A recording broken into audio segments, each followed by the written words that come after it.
this UAAP? Para sa akin, napakasaya ko dahil nakapaglaro ako sa ganitong liga.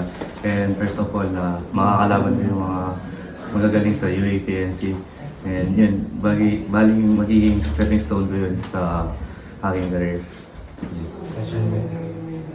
Chog, yun nga, kilala ka sa paglaro sa province, and ito, parang first taste mo to sa laro sa UAAP teams na sa Manila. Ano lang siguro para sa yung pinaka-difference ng laro sa probinsya sa laro dito sa Manila?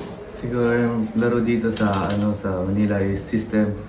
And yun talaga yung binibuild dito sa Manila, and sa province naman, and kailangan maging kumpiyansa ka sa sarili talaga eh. Yun, So when it comes to sa mga kakampi mo naman sa Gilas Pilipinas, how are you fitting in? Kamusta naman yung pagka-gel mo with them?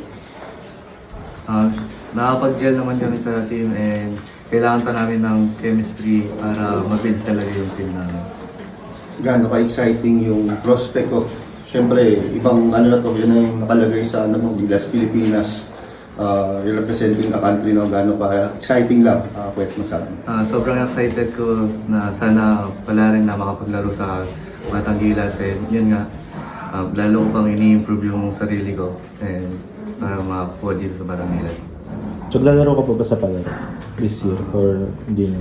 Di ko pa po alam eh. Sana ano po. Pero saan probinsya ka ba galing? Sa Pampanga po. Oh.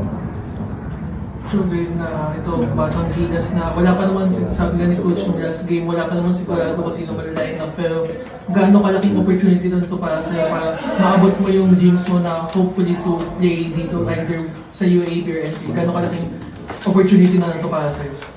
Siguro yung sisipagan ko lang yung sarili ko, and sana every day, every game, every practice na ini-improve yung sarili ko and para makatungtong sa pinapangarap ko. So, at this age, paano mo na-handle yung spotlight?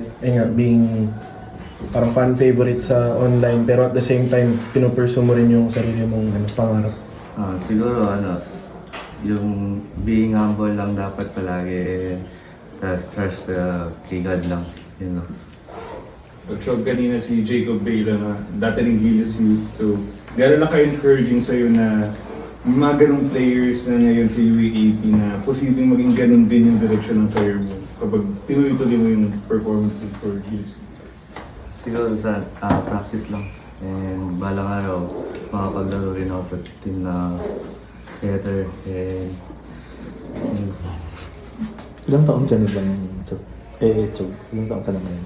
17. Tapos anong height mo nakalista ngayon?